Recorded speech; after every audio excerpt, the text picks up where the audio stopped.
Yeah, good. But people don't like when I do that, so I turn it off. Oh, I don't mind. I will tell you if I mind. You just make sure that I'm streaming not on Split the Party, because that would be awkward. Oh, wow, I'm on live.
Good evening, friends, foes, and those bound here by a mysteriously worded pact that you definitely did not read all of the way through.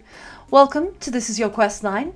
I am your host, Wisteria Daggerford, and no, I will not resurrect my third ex-husband, the Bard. He is dead. He is staying that way.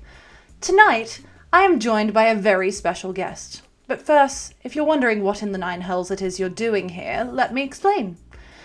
You've been summoned to this plane to hear first-hand accounts from adventurers like tonight's guests. Their wins, their losses, their not-so-near misses with death, and the messy little choices they made along the way. Good for them.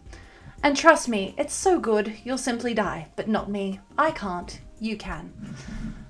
And I'm more than welcome to test that theory with all of you. But, mortals, you know her, you adore her, you've probably underestimated her on more than one occasion. Our next guest hails from one of the classiest families in town. But don't let the noble pedigree, red lips, and flawless curls fool you. She's got fists that hit harder than your last heartbreak. A reputation in the underground fight rings that's almost as spicy as her nickname. And let's just say, if you thought you could put her in a ball gown and call it a day, you've clearly never met her. Trust me, the last guy who called her little girl is still picking his teeth out of his dinner. Please welcome to the stage the unstoppable, the radiant, and the one who will knock you flat down if you speak out of turn, Scarlet Bell. Scarlet, thank you so much for joining us this evening. How are you?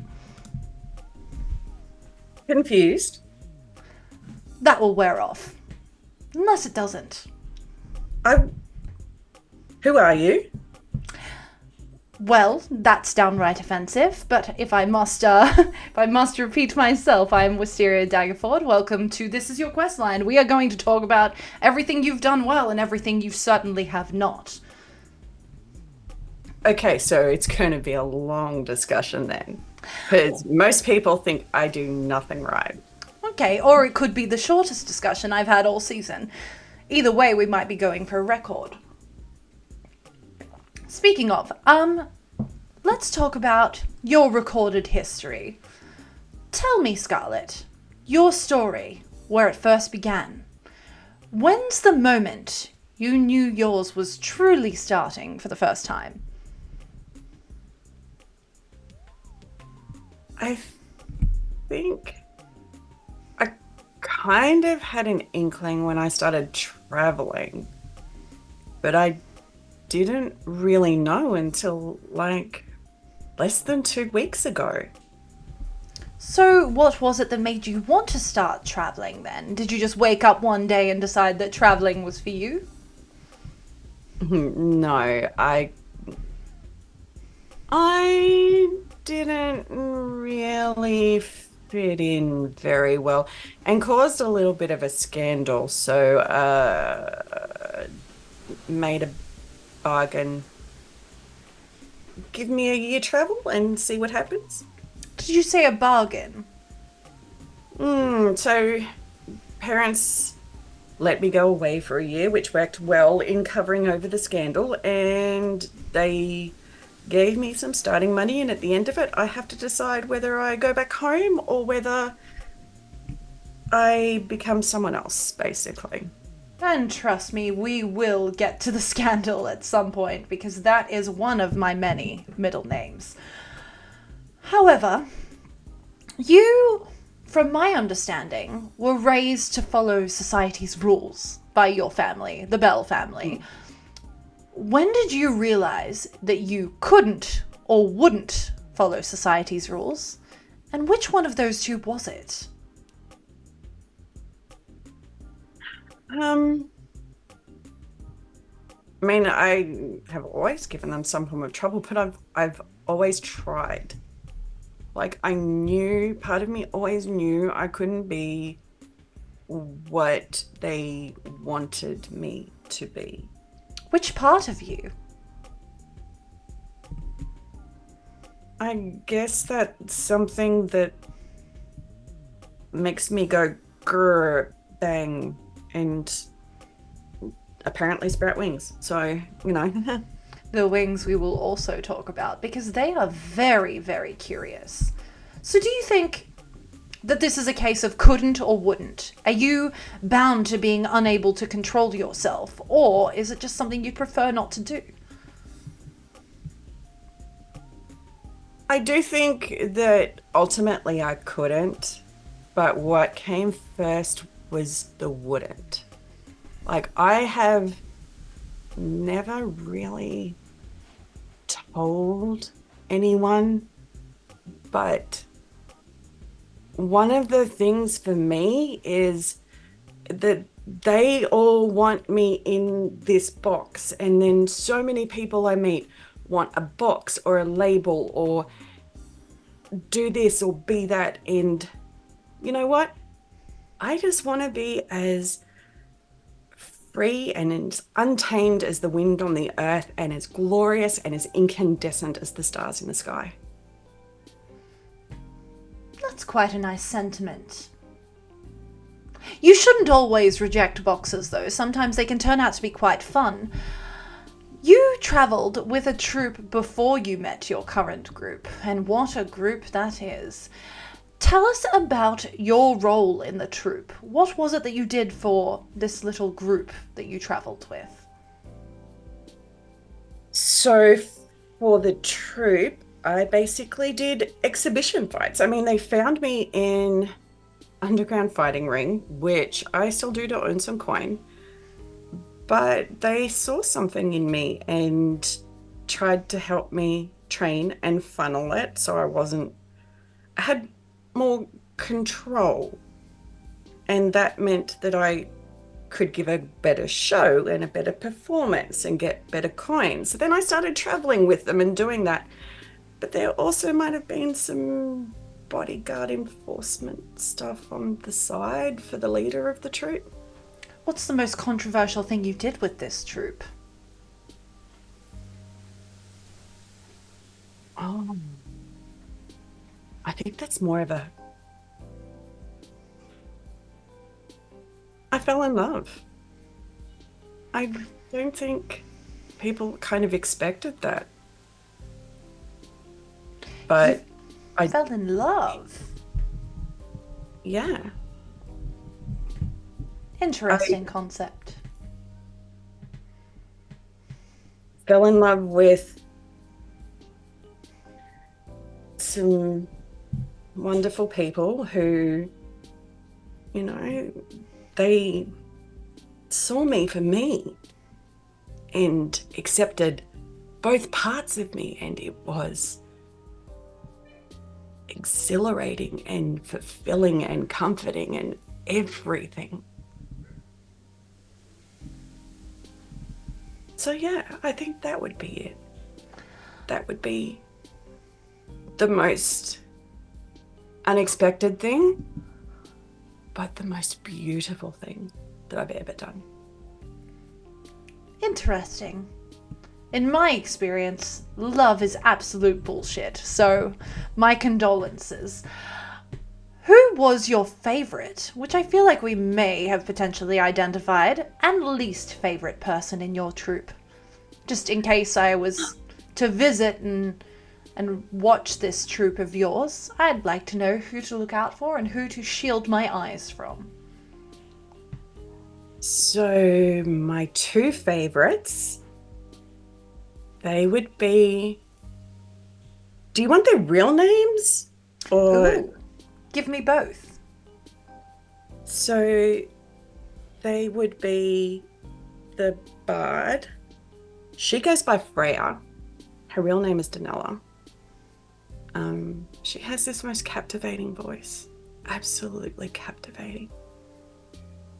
And then there was Hunt, whose real name is Rowan. And he was the main person I did fights with, both for show, but there were some bar fights that we engaged in with other people and then, you know, run away laughing, down back alleys, all that kind of thing. And what about your least favourite? There's always one, surely. I mean, most of the time, if they didn't fit in, we kind of just drop them off at the next place. You just leave them there. Well, I mean, you can stay with it or you can use it as a start-stop place. So there were people that would get on in one part of the continent and get off in another part of the continent. Was anyone ever pushed out? Sometimes they're encouraged to leave, but like nothing that would get you into trouble with the law. Is It was that more that they would be iced out cold shoulder. Right, Maybe I was going to say, is that maybe where some of your bodyguard tactics came into play? No, that was when Antara needed meetings with other people that weren't involved with the troop. And this Antara, what type of meetings would they take? Business meetings. Like casting calls for new troop members or investors? Were you ever let into that side of the business? He probably would have let me if I'd asked, but I didn't really care. I was more concerned about making sure he was okay. So, but politics are a thing, especially when you've got Ugh. places that don't allow magic and all sorts of stuff, and you have to smooth your way in and out of them. Politics is absolutely the pinnacle mortal bullshit. We don't do that up here. I am curious, all of your fighting and exhibition fighting and play fighting, all of that sort of stuff. Mm-hmm. What is the hardest lesson that you learned both inside the fighting ring and outside of the fighting ring thus far?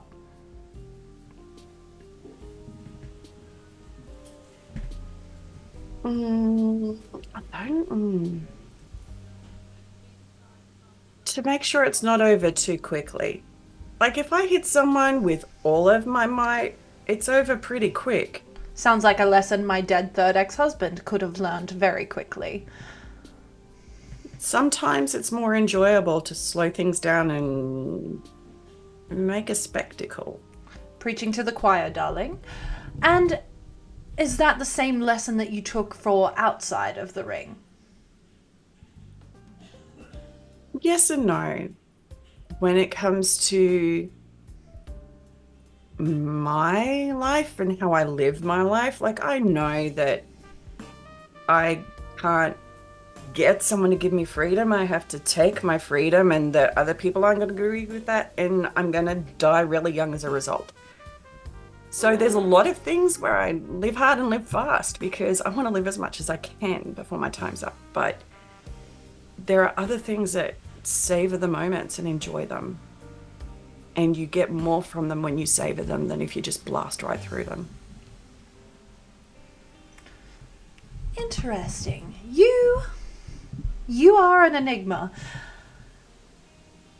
I'm dying to know, Scarlet. You've brought up falling in love, and you've spoken about the beauty of that experience. Let's shove that aside for an entire moment and speak absolutely surface level. I am dying to know what your type is, Scarlet. Are you the brooding, moody type, or are you the please, Scarlet, I'll hold your shoes while you fight type? Oh. I'm the type for someone who doesn't try and control me. Like, part of the reason why I fell in love with the people I did is he saw the fight in me, and the fact that I was a woman didn't make it less. And she saw the violence in me, but that didn't make me any less beautiful. I want someone who sees me. If you're talking about booty calls, that's completely different. Like, it's just someone who can wear me out more than anything. Valuable skill. Speaking of being worn out, I guess, when you win a fight, what is your celebration ritual? Oh, I guess it depended. Like if it was an exhibition fight, then it would be going out and drinking because you had control over what sorts of wounds you were inflicted. Not that the fight's rigged, but like you know what you're in for. There's healers on standby, all that kind of stuff.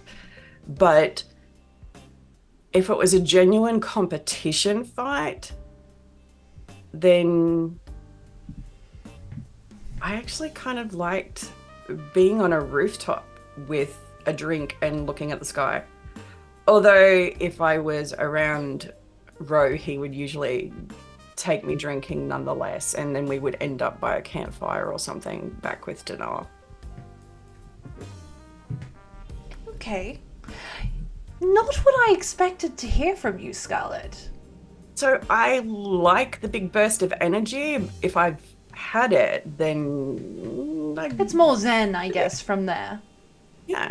Yes, okay. Interesting. Tell me about your travels so far. What have you been up to? What is this group that you travel with? Been Now getting or them... then? No, now. Let's talk about the Now. ones now. I had the pleasure of talking to your colleague Marcus very recently. And when I say pleasure, it was truly an experience. Yeah. Did he at least have a shirt on? Barely. I would call it cloth with buttons. Okay, that's fair. When I first met him, he was just like towel. That was it. Right. I'm glad I missed that. Hmm. But tell me about this journey. How did it start? What have you been doing? So I went there. There was the festival, but I really went there for a fight that only happens once a year that you have to be invited to. And, ran into someone at the end of it. Got an invitation to go to the palace. And then somehow ended up with a bunch of people that came with me, and we traveled from there. Like I don't know. I seem to have a habit of falling in with people, I guess. Kind of. That's what the troop did. You just fell in. Just fell in. Interesting. And maybe they won't want to keep traveling with me, especially after what's potentially about to happen. But, as long as it was good for a time. When you say what's about to happen, and give me a moment, because my producers are not doing their job. Does anyone do their fucking job around here? Just one moment, my sending stone. Hello. Yes, it's not like I'm doing anything right now. Well, you can tell Taylor that I'm not fucking interested. Unless it's the reputation announcement, I don't fucking want it. She can call me later. And apologize. Thank you. Sorry about that, darling. No, that's fine. Now, where were we? We were talking... I am so full of anger-induced rage. We were talking about your adventures. Now, you had an experience with the Thornberry wine, am I correct? Which totally did not seem to be what everyone else experienced. So tell me about that. What is it that you saw? So I saw the person I thought was my aunt, who sprouted wings and flew away. And then I saw the picture of me and my family on the mantle, and I faded from the picture. And I talked the next day about how, maybe it was telling me that I wasn't actually a part of my family and I was part of something else, given I'm not human potentially, and like all this kind of stuff. But things kind of came true from that, like the next day when I found out that I'm not that my mum and dad are my aunt and uncle. Interesting. So would you say that this was some sort of a vision of your future that you saw? I think it was trying to, like, when I took it, I thought, hey, people say it's like prophecy, and I thought maybe it just puts you in tune with your subconscious and the intuition that comes with it. And so I thought maybe it was a way that I could figure out more about what I actually was. And it kind of did give me a lead into that. And more about where I came from than what I come from, I suppose, though. so it's really interesting that you bring up where you came from, because I have maybe done some digging with a couple of your companions. And they are dying to know, where do you think exactly your fancy celestial blood comes from? I don't know. Hazard a guess for me. Well, I mean, they seem to be telling me that I am somehow connected to gods, so who knows about that? But maybe it's from, like, if Delphine came from another plane, maybe this comes from another plane, and I don't know. But if I am connected to spirits, and given Delphine hears from spirits on her plane, then it wouldn't actually be a plane thing. And I don't know, I think it's just a throwback somehow. But then the gods don't walk the earth, so maybe this is almost like a omen that they're coming. That's a lot of different things. And Sorry, I'm very chaotic in my mind. no, that's so fine, because they're all very interesting concepts.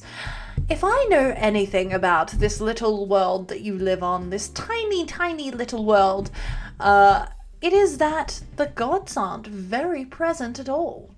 So it's interesting that you bring up potentially being descended from them.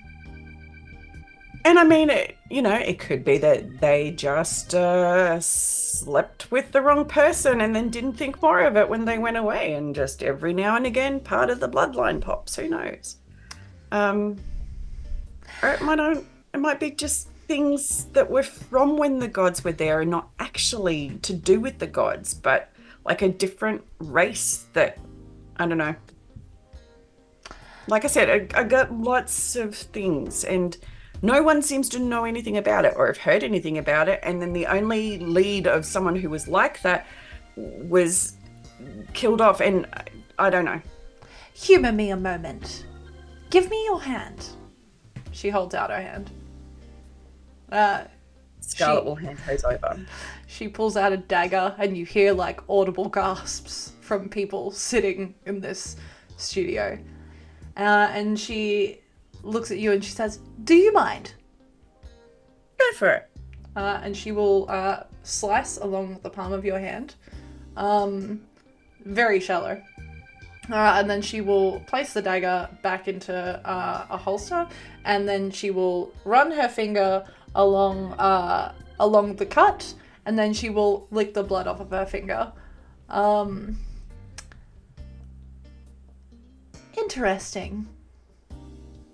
I think I know exactly where you come from. But you're not going to tell me, are you? Oh no, but I can tell you, you are looking in the wrong direction. I would say it's worthwhile looking a little closer to home than it is maybe into the skies. Can you tell me why they heard TikToks and I didn't? Oh, that's because they're truly so much more fucked up than you. Oh. Well, actually, you're all kind of fucked up in your own ways, but different levels of fucked up. Yeah, I was going to say, like, if they're not as fucked up as me, then hey. Or if I'm not as fucked... You know what I mean, though. Yes, I do, because I am not immortal and I can absolutely read you. Yeah. Yeah. Now, you recently had an encounter with quite the villain. One Yusefka of the Shadowbinders. However, you, Scarlet, were commanded or suggested not to fight. Tell me, if you had have been a part of that fight, what is it that you think you would have done? Oh, okay. So this part is super easy. I would have actually not really done anything until they started hitting Tybella, and then I would have stepped in, and then I would have died. But I would have been okay with that. Interesting, though, because didn't you and Tybella have some sort of a disagreement of sorts? Oh, yeah. I mean, I did stuff that showed her I wasn't going to take shit, even though I knew I was weaker than her. And then she did stuff to show me that she's more powerful, which I already knew. But at the same time, like, we also talked after that, and we made a deal, and she is able to ask a favor from me in the future. So, like, letting her die would be a coward's way out of that bargain of not owing someone. But also, the people you travel with are your family. Once she started traveling with us, then I protect her as much as I can. I put down my life for her as much as I can, because that's who I am. And I'm okay with dying at any given moment as long as I go out true to who I am. Is that really what you would be okay with, though? You'd be okay with your life being cut short now? Yeah. Interesting. It's interesting because from what I read from you initially, it's that you wanted to live and explore. Do you think then that dying is just part of the living? I think that that is the price for me having taken the freedom to do the exploring. Okay. And that's just when it's coming down the road. Okay. Take life as it comes, I guess. Everyone dies. Everyone does die, except for me. Yeah. Yes, I will live forever. Trust me, forever. Now... Is that really crap? No. It's quite lovely, actually. I get to experience everything. Including except die. Death. Which, by the way, I'm okay with not experiencing ever. My self-preservation is truly up here. Now, these wings of yours. You didn't know that they sprouted initially, right? So the first time that this happened, what happened in your mind versus what it was that your party saw? Because they seem to immediately be taken by this image, and you had no idea. So what was it that you were seeing when they were seeing you? So the first time, as far as I knew, I was just standing there and I stomped on its head, and that's what happened. And then I got told that no, apparently I kind of like went up in the sky and then came down and smacked it with my foot. And I seriously thought, hey, I've known these people for like a day. They are so fucking punking me. It's not funny. Like trying to mess with my head, figure out boundaries, all that kind of stuff. You know, let's see how gullible she is, because she's a bit ditzy. And I can be kind of.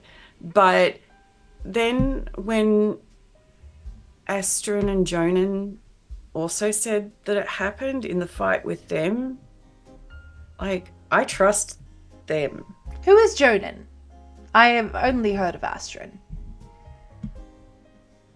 Well, Jonan is her twin. Oh, he must just kind of be there because I don't. Okay, great. Didn't know that. Excellent. You learn something new every day. I mean, realistically, if you were ever to settle down with a good guy, that would be who you would pick. But he's like, despite the fact I slept with his sister, still really just a big brother. That is a really twisted set of imagery that you have presented towards me. But I'm good. I've got enough ex-husbands in the ground to count. Now, speaking of ex-husbands and love, you were arranged to be married. Tell us about that experience. So, I mean, it was a business partnership more than anything. Totally advantageous arrangement.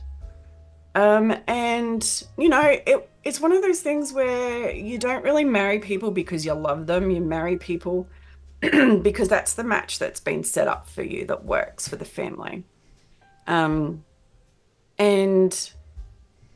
you know, it's one of those things where the price of the power that comes with your station, you kind of got to trade that, and there's no room for the luxuries of like being in love with your partner. And so I thought, okay, I could deal with this person, you know, not my ideal, not in love with him, but I can deal with him. And then he was... Are we allowed to swear here? Yes, you can say anything. He was a fucking asshole. And he told me that I was too aggressive and violent to be considered a suitable female. I would choke on that too. So I punched him. You know, don't degrade me like that, dude. So you were too much for him then, I guess. Yeah, so then he came out with, like, after I broke his nose and it was bleeding everywhere and it was like all over my dress and everything too. Oh my God, his nose was gushing everywhere. But anyway, apparently he was like in love with my younger sister, so he didn't want to marry me. He wanted her as the match. Right. So that's why he turned me down. As far as I'm concerned, he didn't have to be an asshole. He could have just said something. I think he is a coward and he can't deal with the idea of being with a woman who has an opinion and would speak back to him and challenge him, which is part of the reason why he's attracted to my sister, because she's so fucking sweet and amiable to everyone that she would just do things because that's what we do. But I tell you what, if he hurts her in this life, I will fucking hunt him down in every life after, and I will peel off his skin and eat the piece of trash that he calls his soul. Yeah, okay. That is disturbing imagery. I love it. So, why not? Out him. What's his name? I think I'm going to let you, since you watch everything, watch what happens when you put me back and he comes over for dinner. You can watch the whole family affair. The whole family affair. Interesting. So how is it then seeing your former arranged marriage suitor, whatever, now engaged to your sister? I know you've said if if he hurts her, but what does that all look and feel like to you? I think the benefit of the fact that it was arranged as opposed to, oh my God, we had feelings for each other, means that I'm not grieving over anything that was lost. Right. So, love, then, which we've touched on quite a few times. What does love mean to you, Scarlet? And where do you think it is that you need it from the most? I thought I would never get it anywhere but from myself. But I've learned that's different in the past 12 months. So it looks like someone who can see me and accept me, and both sides of me, not just one side. I mean, I so often hook up with people who, I'm pretty, just be less violent, or she's so violent, I want to amp that up and sort of dull off the feminine part. I am a complete person, except all aspects of me. So But would sometimes you... I'm going to fuck up, and sometimes I'm going to say the wrong thing, and sometimes I'm going to do the wrong thing. But it's okay because everyone makes mistakes, and just accept me without trying to change me. So do you think that you would want that love just from a loving partner, or do you crave that love and acceptance from your friends, your family? Where do you crave it from the most? Family loves me in their own way, just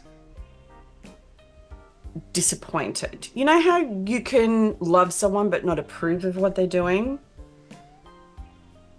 I think that's kind of the case with them. And I don't think they're ever going to necessarily approve of what I'm doing. I Let's think for me, it's whoever I choose to spend my time with. tell me about your family. Tell me about your parents and your brother. We've heard about your sister. Oh, fuck, my brother's a dick. He, like, has a pole up his ass. Um, How so? yeah, I suppose he's everything that you would expect of someone who comes from noble station, in that he does see himself as better. He does act like he's better and disapproves of people, and I'm the older brother, you need to fall into line, and all that kind of stuff. Um, whereas for me, it's whether you're born into something shouldn't make you better. It's what you do with it. Sometimes, though, as someone that was born into being completely fucking immortal, I can say that I'm better than most people. Speaking of other people, however, let's talk about your companions. I'm going to ask you the same question that I asked your companion, Marcus. I would love for you to describe your companions, each of them, in one sentence per person. You can choose who you start with. You sure you want me to choose? Sure. Okay, let's go alphabetical order. So Delphine, unique. Oh wow, you've done one word and I gave you a whole sentence. I well, I've never met someone like her before. So it's not just that she's different, it's all the things that come with that uniqueness and that freshness and newness. Interesting. Who's next? Hikari. I don't really know that much about him yet, but he seems reliable, and not necessarily in a boring way. Like, I could be in a fight and he would definitely have my back. Loyal then, I guess, as well. And next. Marcus.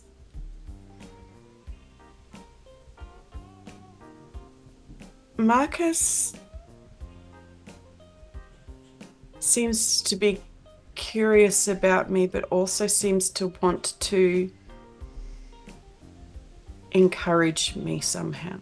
I'm yet to figure out if it's just to his own ends, like solve the mystery and move on, or if he actually wants to see what I will become. Okay. You see him far deeper than I do. I just saw him completely at surface, shallow level. So that's interesting to know when I get him back on this show one day. Who's next? Well, the last is Valenda.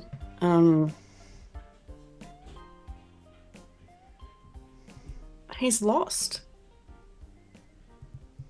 Totally and utterly lost. How so? He spends so long being other people to try and survive that I don't think he has any real idea of who he is or how to live. Interesting reads. So let's flip the script then. If your companions were to describe you in a sentence, how do you think they would?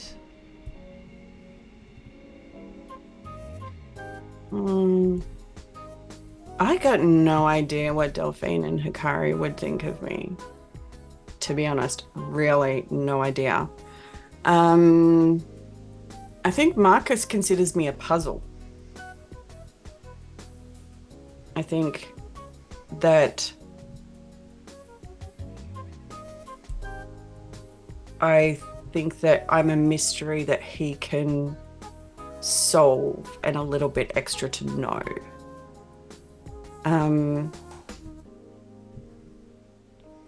And I mean, Valenda, he's told me straight out, he thinks I have things that need to be fixed. So I guess his word for me would be broken. Okay. Now, speaking of Delphine specifically, you mentioned earlier about her belief in the spirits and all of that, whatever that is.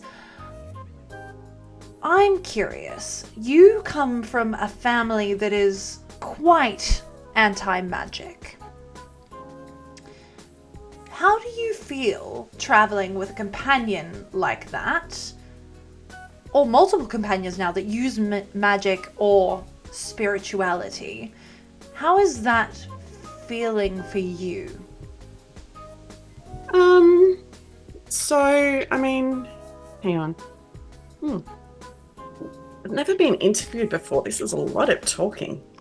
Yes, and there will be truly so much more. I mean, a lot of people in the troop had some form of magic, not necessarily world-breaking levels, but things here and there. So it's not something that I'm unfamiliar with. I'm wondering if the fact that my family is so anti-magic is either because of the blood that's in our family line, or if the reason why they get rid of people who seem to show those traits. Do you think your parents had your mother killed? No, I think it was my grandparents. Interesting. What makes you think that?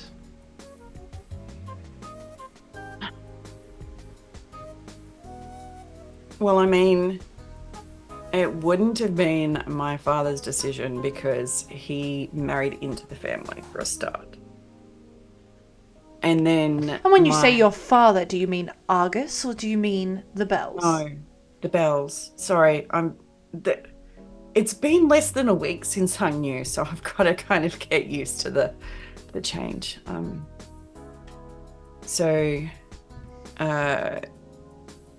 And Amelia, she's very spacey. I don't think she would have, I don't know, like it's almost like she wouldn't have the manipulation skills to orchestrate a scheme like that. She wouldn't cover her tracks as well. I think that it's definitely my grandparents. And do you think that Argus is your father? Part of me would like to believe not, because it kind of like turns everything upside down. But part of me kind of knows that is the shit that my grandparents would pull. Just like I know that if I returned home and said, okay, marry me off, they would find the most controlling asshole ever as a way of punishing me. Interesting. I have some audience questions for you, Scarlet. But before we get to those, really simple question. Why cherry bang? Oh, because cherry's a color of red, like scarlet's a color of red, and red is kind of my thing. And bang because, well, I mean, that's kind of what I did as I went in and hit people hard and fast. So it was a very quick explosion, shall we say. Of course, that was kind of before I started to learn to control things a bit more. Things still bleed through sometimes, but yeah, it was kind of like a name I could use that explained things, but still connected back to me somehow. Okay. And do you have people approach you in the street and call you that? No. Interesting. I wonder if they will. Well, I mean, I think because when I'm been traveling as Scarlet, I haven't really been staying or spending time in the same places I did as Cherry. Okay. Let's go over to our audience questions, shall we? Scarlet, do you regret punching your betrothed in the face? Oh, fuck no. Why not? Because he was a dick. Like, he could have just said, hey, I'm not cool with this marriage thing. I like your sister. He didn't have to go and try and make me feel like shit because he's a coward. So do you think running away and doing the little troop was the right call? I think I needed to do it for me. I think I needed to do it because if I stayed, I would have brought my family into so much disrepute. It's not funny. And I don't need that for people like my sister. So I needed to go off and find who I was and be true to that. When I blipped you out of existence, momentarily, you'll go back there, it'll be fine. You had a moment where you started to see things or feel something. What are you expecting to go back to? I don't know. I was touching something in my bag and then suddenly I was here. Like, was the thing that I was touching in my bag what brought me here? Or is that something different that I'm going to find out when I go back? I'm not going to spoil the surprise for you. Okay. What I will do is we're going to do a fun little game. I'm going to give you this or that, and you're going to tell me which one that you choose. And then I'm going to ask you another couple of questions. Does that sound okay, darling? Can we be honest? Am I really going to have much of a choice? I mean, you are... Oh, absolutely not. This is my plane of existence. We do whatever the fuck it is that I want. But you do seem fun. I am fun. I invented fun. It's one of my other middle names. They're truly so long. But let's kick things off. Would you rather silk dress or leather armor? Silk dress. Wine at a fancy dinner or whiskey in a tavern? Ooh. The whiskey in a tavern. Punch or kick? I've been getting a little bit more into kicking lately rather than punching. Okay. Love letter or secret admirer? Love letter. Sweet talker or silent smolder?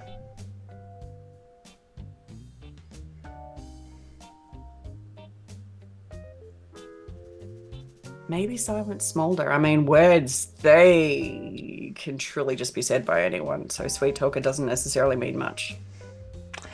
Would you rather ring fight or rooftop duel? Rooftop duel.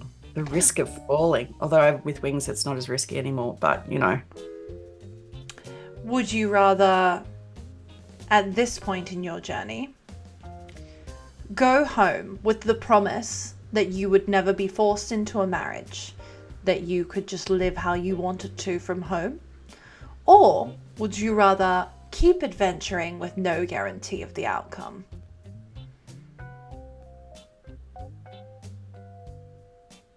I think keep adventuring. I mean, not being forced to marry is all well and good, but that still doesn't mean I can necessarily go and experience things and live life. You know, I'd still have to control my behavior somewhat. So maybe just keep traveling. I mean, ultimately, there's no outcome guaranteed now, so I'll just have to try and make an outcome I want. Would you rather a fancy ball or a rowdy tavern evening? Rowdy tavern. I can definitely be myself more there. When you fight, would you rather win a clean fight or win a dirty fight? Clean. Oh, no, it depends. If they're a bad person and I really need to win the fight for a certain reason, I am more than happy to play dirty. But if it's for competition, clean fight. I feel like you've kind of already answered this next one, but save the world or save yourself? The world.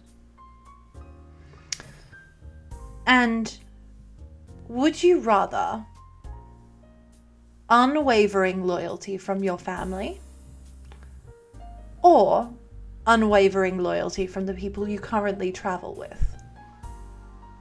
The people I travel with.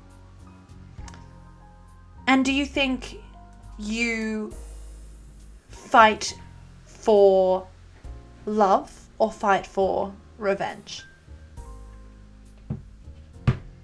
I fight for living. I fight for everyone to experience life in the way that they should be able to. I love that sentiment, darling, but it wasn't one of the options. Love. There are a couple of other things that we need to discuss. I, as you know, have some foresight. And something I know is one of the people that you are currently dealing with. And what I mean by that is, if you had to categorize it, a villain of sorts. And they have asked me to ask you a couple of questions. They have asked me to ask you, how does it feel knowing that you failed to protect someone in your group while sitting in the cart? Because someone died. It feels like shit. Don't get me wrong. It really feels like fucking shit. But one thing was that I failed to protect Astrid. And that was the first time. And then a few days later, that happens again. So I've had a couple in quick succession where I've failed. And I either was prevented from doing something or there was nothing I could do. And I think for me, it's pretty fucking shit. Because I'm used to disappointing people, and that's one thing if they have false expectations. But that's also disappointing myself. Respectfully, I'm going to go straight for your jugular. How are you going to look Tybella in the eyes again when you see her, knowing that you did nothing? What are you going to say to her when you see her next?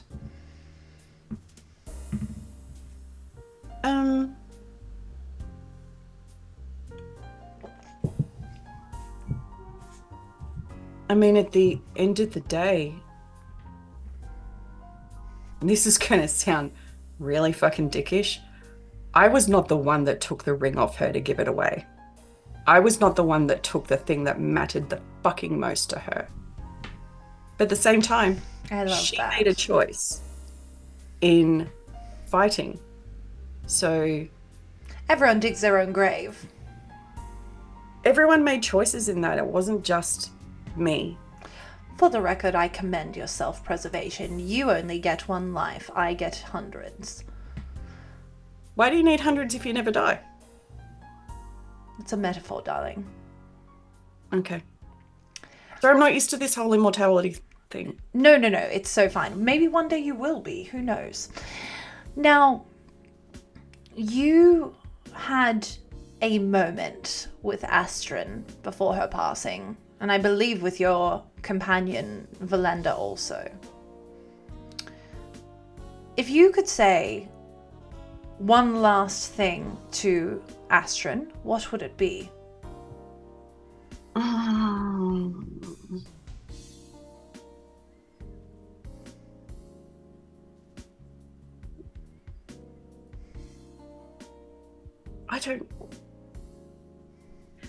I don't know what I would say. Like, I never really thought other people would go first. I seriously thought I would go first. So I've never really had to think about what to say to people with stuff like that.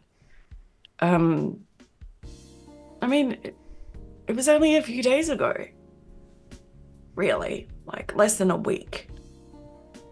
And then all the shit that happened afterwards that either came from that or wasn't from that.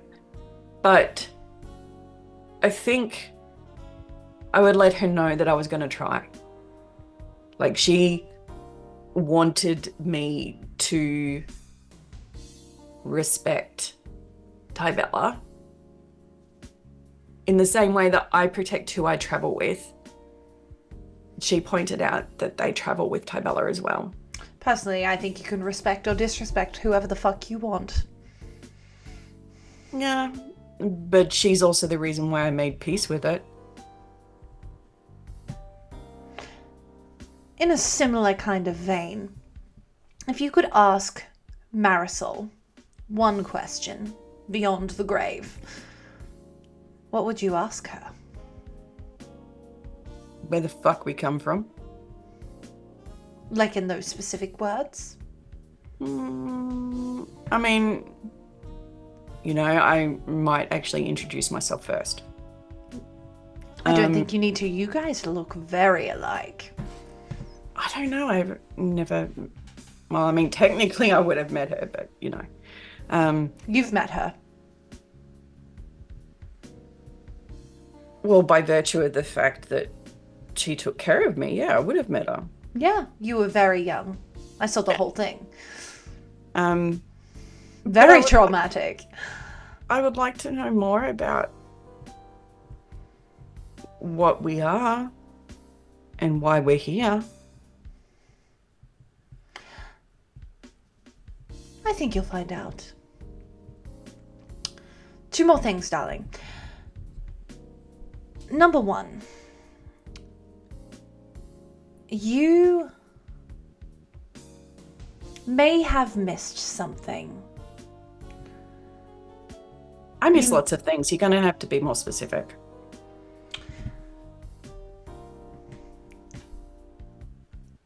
I'm going to tell you this.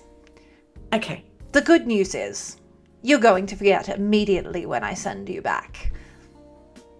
Just this specific thing, and it's purely out of my own curiosity.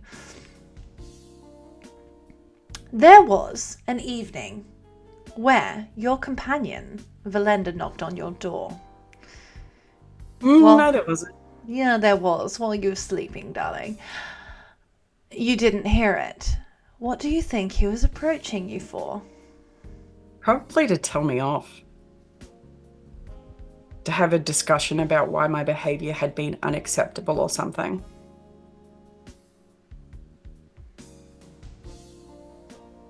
Yeah, I think it would have been like a lecture, given what was said earlier that morning. How do you think that lecture would have gone?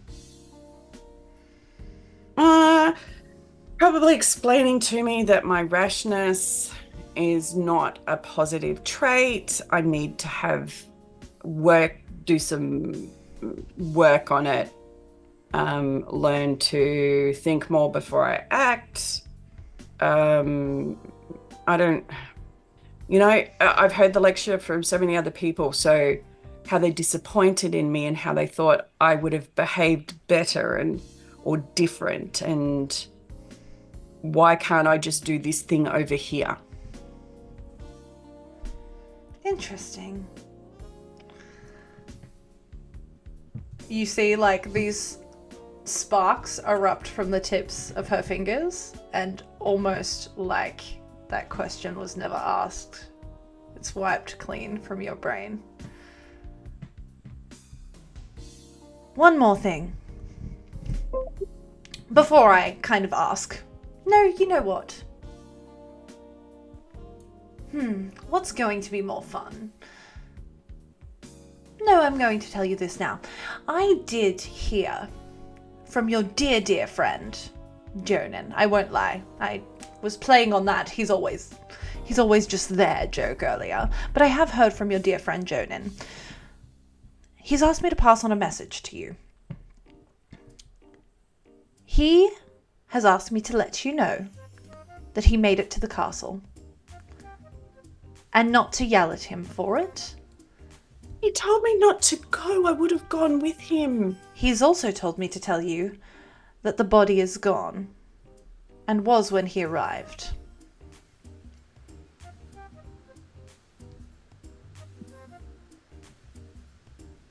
Okay. There's two things. Was it taken to be used as an example of the person who failed the assassination and was killed? Or are they actually doing something with her? He's also told me to tell you one other thing that he overheard from one Miss Nightlock. And that is that Grommy was a member of the King's Council, or Queen's Council, I should say. Why would a kobold be a member of the Queen's Council? Listen, I'm going to leave that up to you to find out, darling.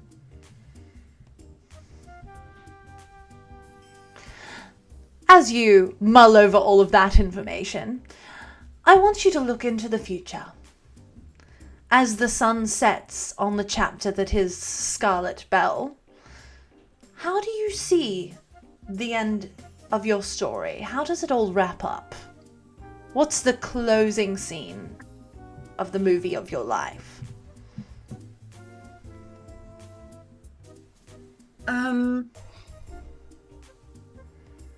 Do you want me to be honest? Yes, so this is a fucking talk show for content. I want you to be honest. Hey, performer, you could have wanted something dramatic as opposed to honest. Like, you could be going for ratings or something. I don't know. So, I thought I'd ask. I think in a fight, wearing a fabulous red gown, turning around and looking at my party just before a sword goes through my body. Because I'd rather go out fighting. And then having my wings fade on the wind. How old are you in this vision of yours, Scarlet? Not much older than I am now. Interesting. Now, I want your final words of wisdom. If you have any advice for the people out there, now's your chance. And I believe the next companion of yours that I have... Listen, I'm so booked out in advance. I have so many people to get through. But I believe the next two companions of yours that I have on, in this order, are Delphine and then Valenda.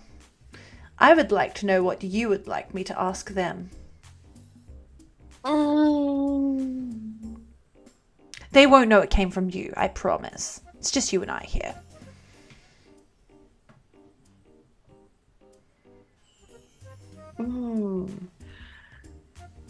So I know that with Delphine,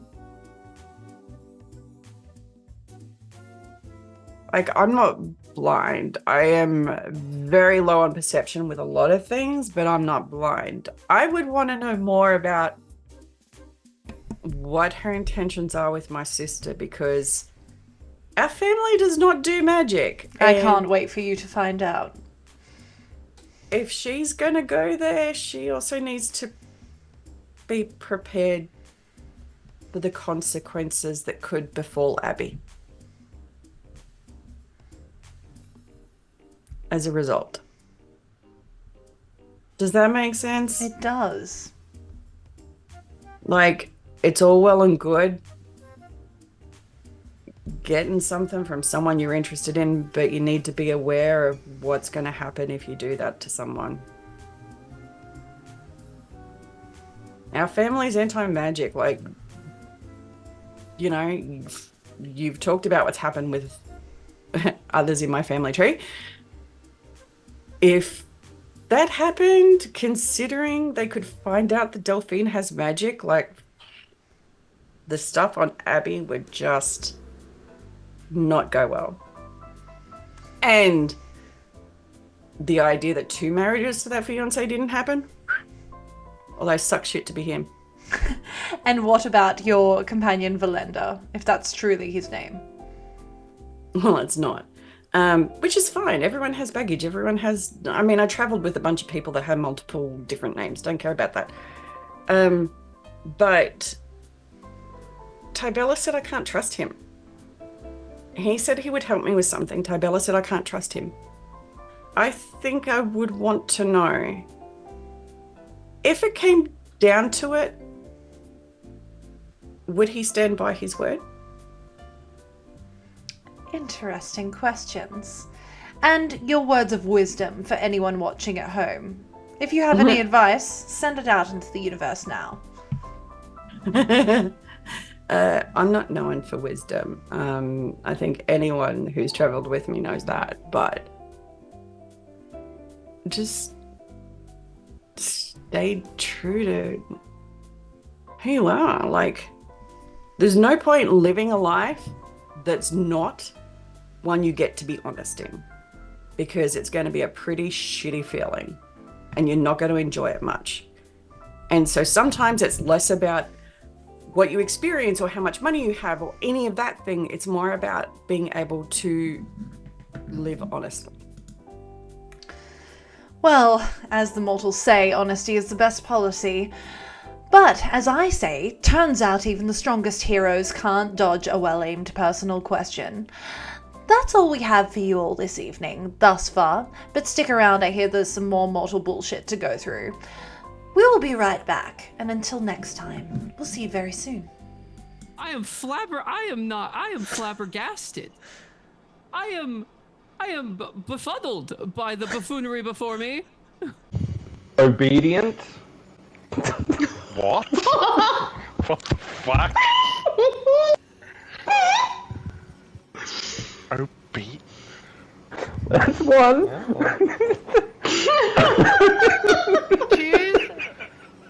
Choose your next two so fucking wisely.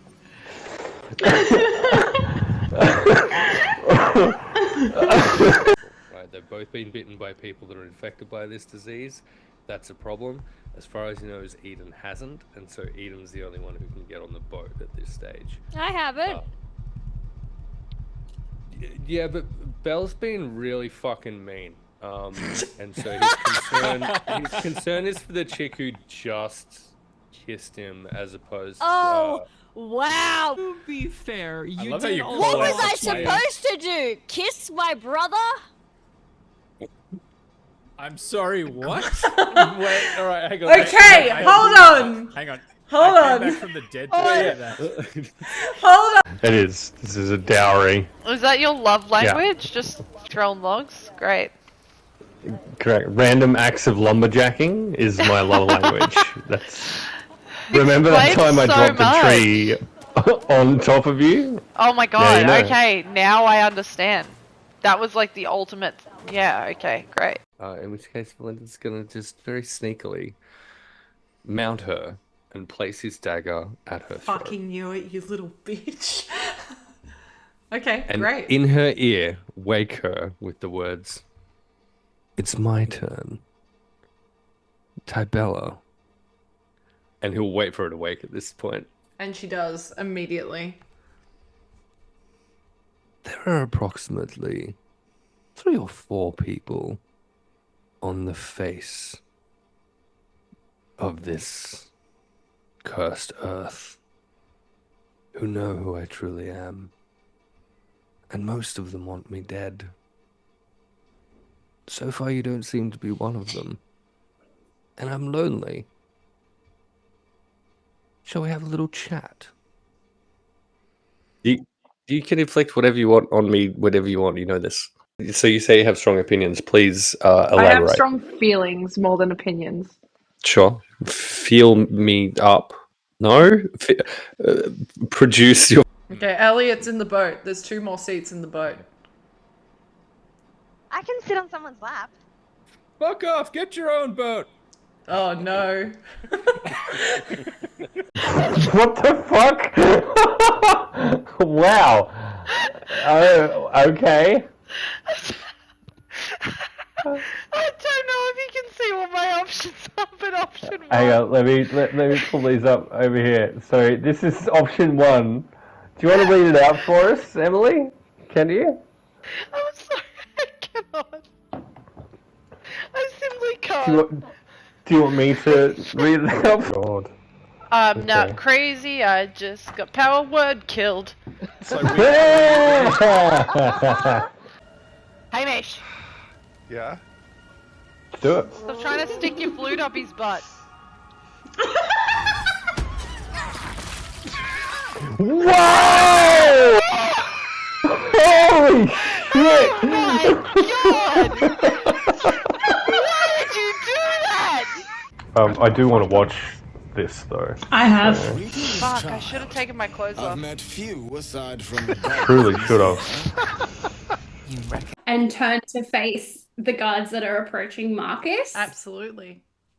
She's going to start approaching with her arms out to the ground. Okay. And as she's doing this, her dress, which we all remember was made of beautiful leaves, Yep. are going to start falling as though it's autumn. Okay. Her entire body is going to become covered in vines, and as the vines fall away, her armor and all of her weapons are back. Excellent. She's going to stand in front of Marcus Quick roll with her D10. shield on one arm and her sword in the other, and she's going to widen her stance with her sword towards the guards, and she's going to be like, come on, boys. So, with a very blunt knife and a lot of tears, Blue painfully, slowly cut off her best friend's arm to save his life as a child. And even to this day, if she closes her eyes to go to sleep, she can still feel and see, like, just, you know, what it's like to cut off someone's arm. The one thing she would change about that is that despite her efforts and despite everything it took, she cut off the wrong arm and her best friend died anyway. So, if she had to change anything, it would be to go back in time and pick the other arm.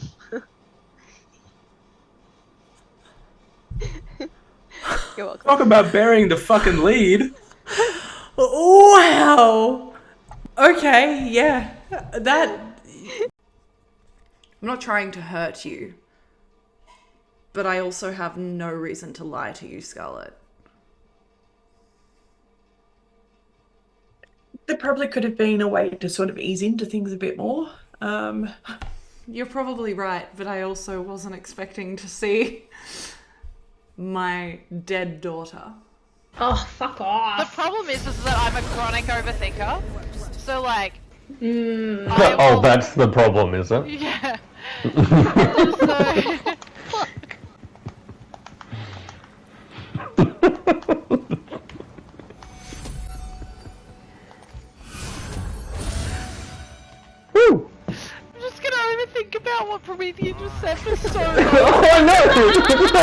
Emily! Oh my god! Stab. Oh no.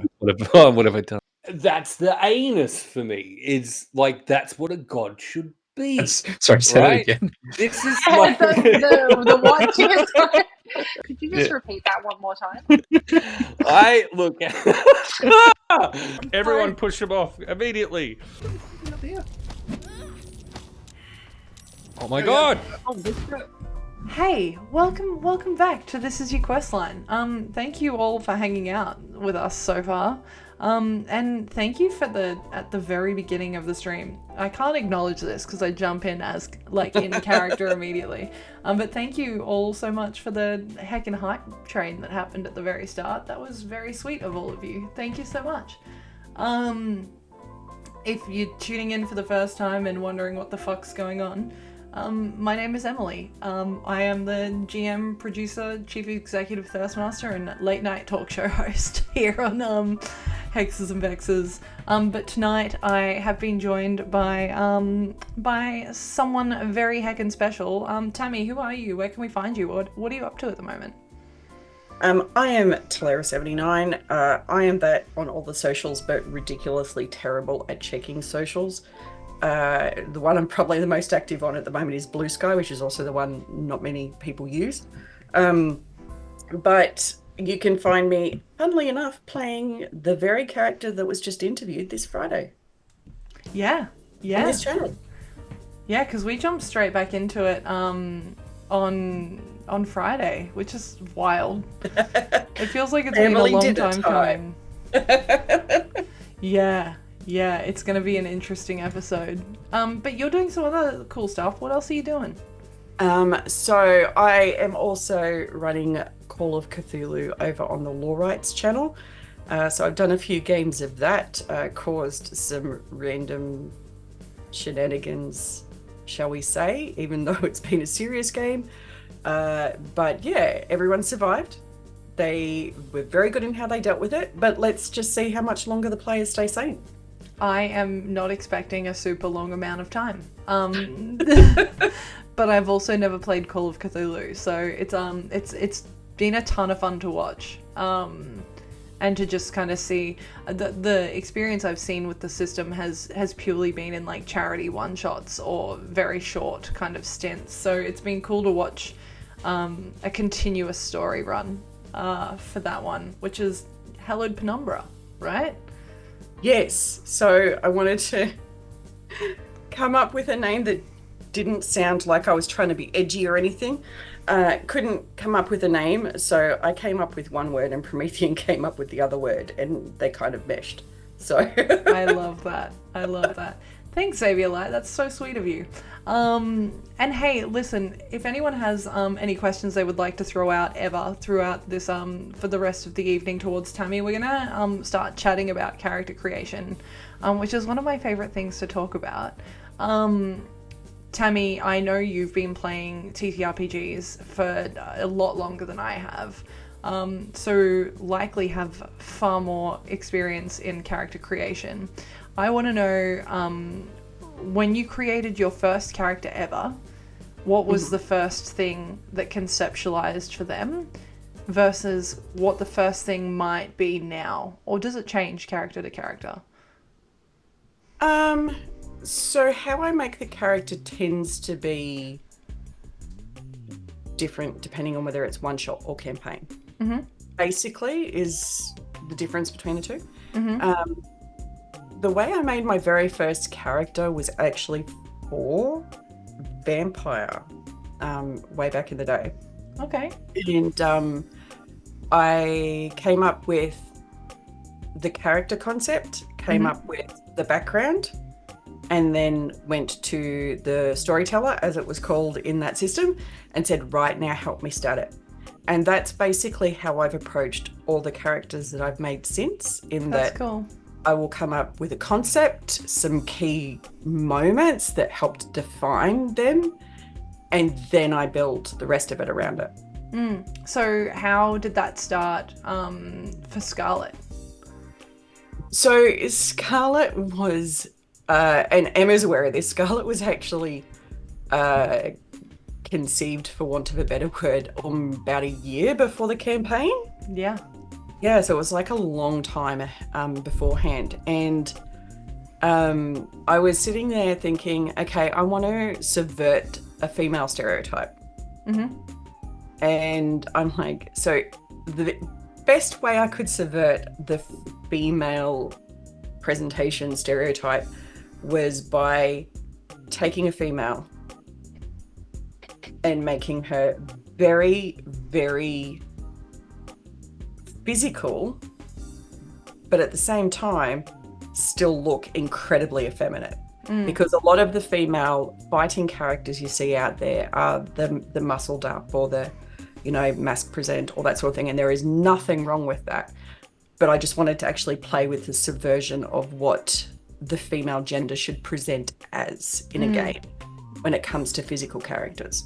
Yeah, it's something I talk about a lot with like the Buffy the Vampire Slayer effect. It's like, and the concept of that for me is like, take the girl that looks the most underestimated and make her the most powerful girl in the world. I love that as a concept generally. So yeah, no, very fucking cool to see you do that as well. You spoke about key moments, or mentioned key moments that you kind of decide are the things that the character has gone through that have helped shape them. How do you identify those for Scarlet? So I took key things to do with her personality, and it's like, well, why would that have come about? Because obviously you're shaped by your experiences. So what sorts of experiences would make a character timid, or make a character bold, or make a character incredibly courageous, except for this one set of circumstances? And in feeling out so I kind of sit on it and I go, I know it's going to sound weird. As I'm watching like TV or movies or coming across books or whatever for the week, like, or the couple of weeks that I sit on a character, I sit there and go, what would they do in this situation? How would they feel about this? So I start to actually form a little bit of a personality and get to know them as a character better. Yeah. And then I sit down and think, well, what would have made them be like that? Yeah. What would the key moments be in what's happened to them to bring them to that point? Yeah. And so I actually start with who they are now and then work backwards, if that makes sense. Yeah. Yeah, okay, cool. So like, you know, one of the crucial parts of character creation is determining your stat blocks. Where does that sit within the character creation process for you? Like, is that the last thing you look at? Where does it sit in kind of your steps of creation? It's kind of spread throughout. So there would be things like, you know, what race or class do I have to build to go with what I'm putting together?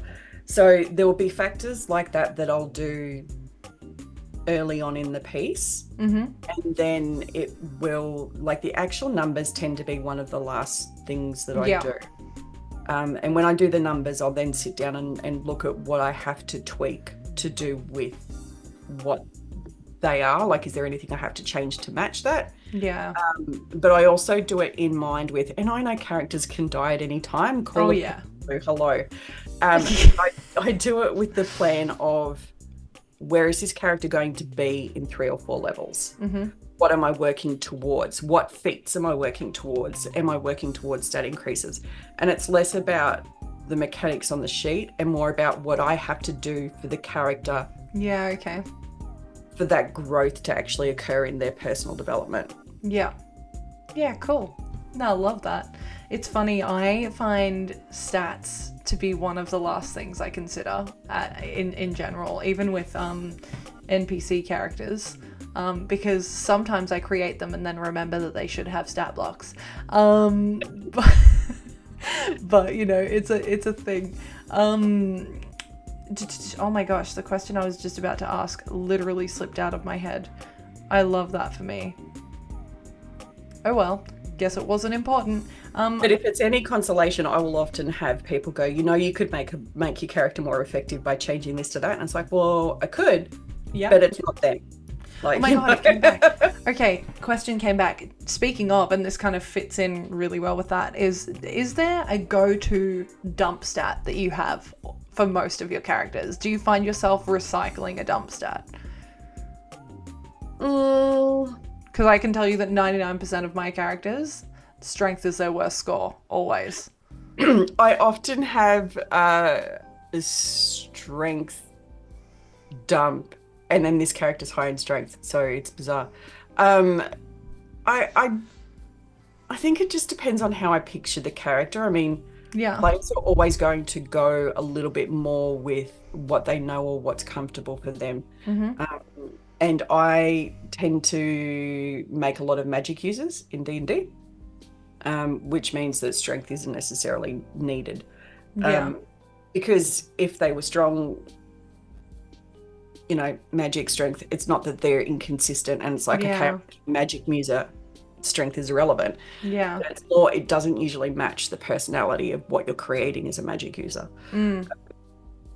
But because, like, even though I play a lot of D&D currently, a lot of the other games I play, there is no real sort of dump stat. Like in Call of Cthulhu, you're spending points across multiple stats. You're representing someone's size, education. So you're literally putting things from their background with a number, and there's no real dump per se. So I'm not kind of used to a dump stat aside from D&D. No, fair. Because TTRPGs, they change, and there is more than D&D out there. What? Crazy, right? Hey, I only started playing D&D less than 10 years ago, so let's not go there. Yeah, look, fair. Good night, Turquoise, by the way. Thank you so much for hanging out. I want to talk about Scarlet's kind of development. Is there anything that you have had written in your backstory that's developed differently? Not necessarily from like a story arc, but maybe like something you decided how you wanted to play Scarlet that's maybe changed since writing the backstory initially?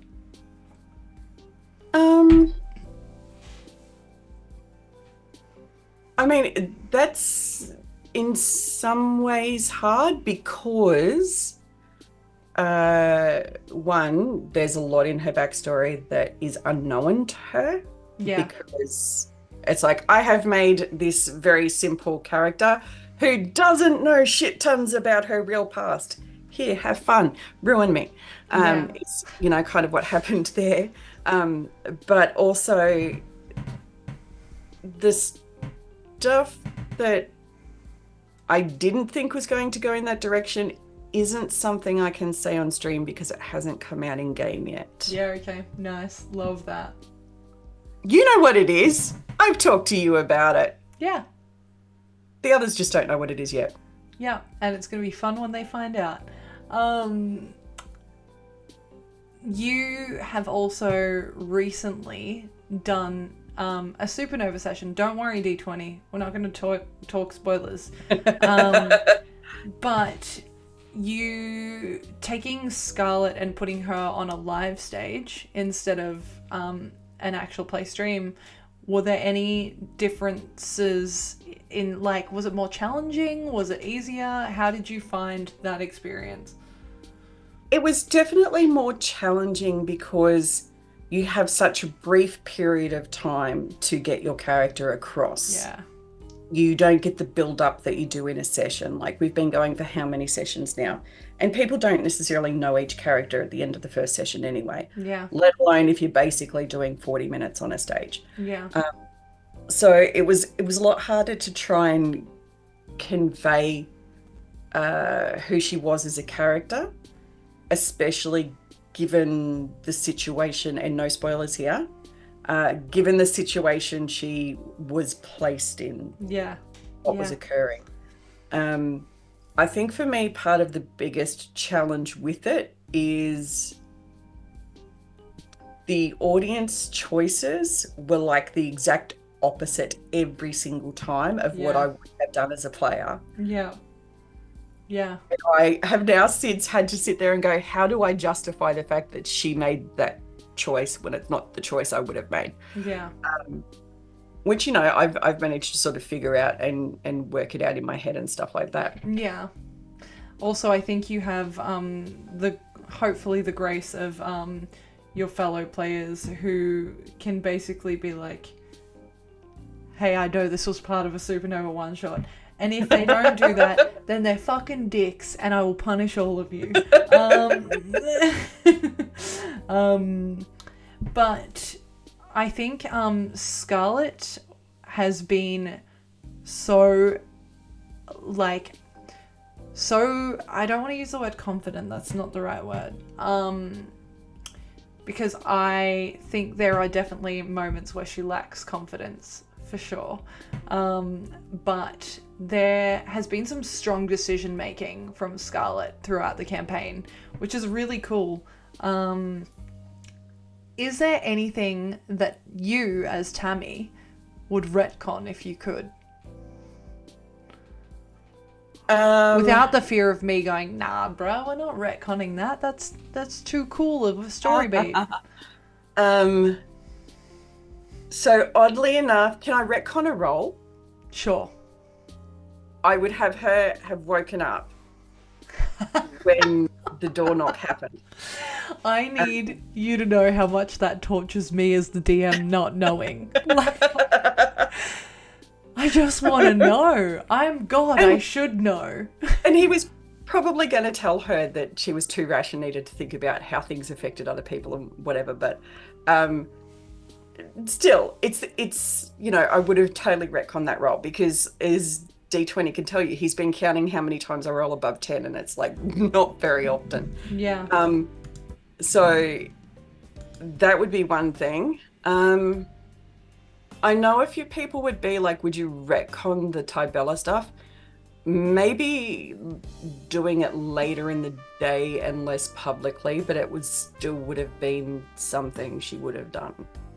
You, and I think we've discussed this before, you and I had the conversation in advance. You were like, we were speaking on the phone and I think you were like, this is a thing I'm going to do.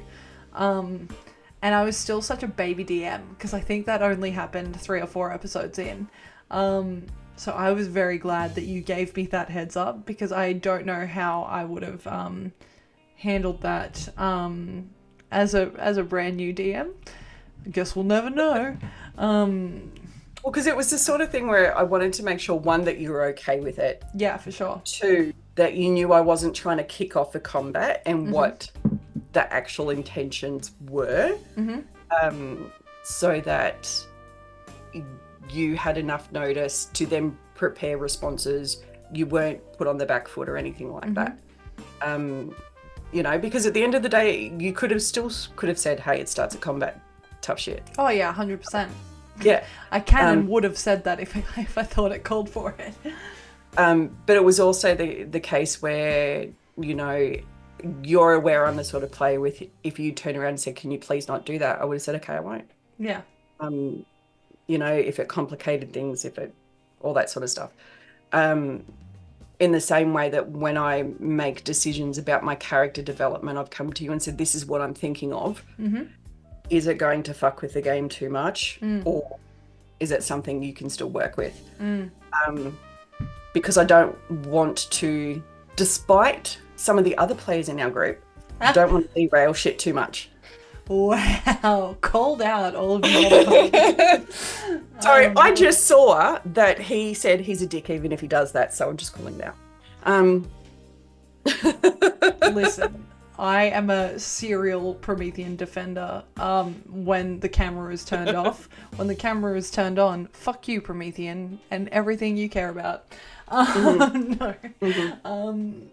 Yeah, the door's the real big BBEG for everyone in the party.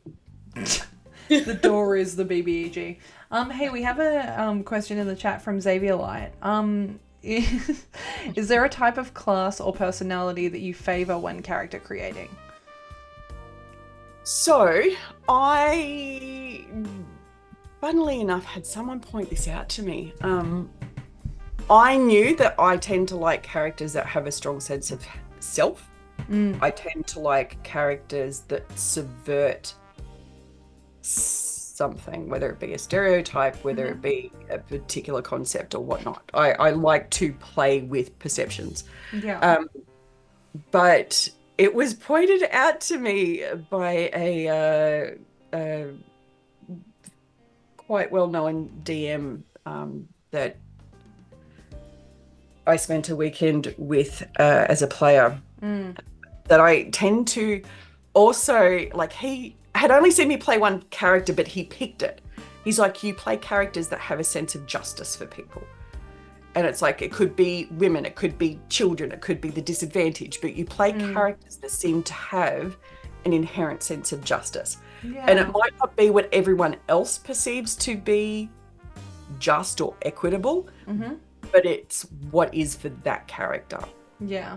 So different characters will have different concepts of what that means for them. Yeah. But that is always something that is present in characters I seem to play. Yeah.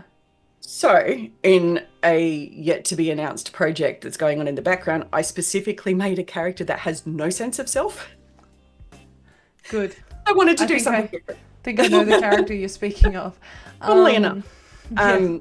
So yeah, but yeah, they pegged. I always seem to have a sense of equity and fairness in play characters I make. Okay, love that. Love that. How do you have like a pre-stream ritual for getting into character for Scarlet? Music. So music is something I have a soundtrack for all of my longer term characters, and it tends to get me in headspace. I also will flick through things during the day about, hey, if this happened, what would they do? And it's not about planning a session or preempting things. It's more about getting into that acting on the moment headspace as well.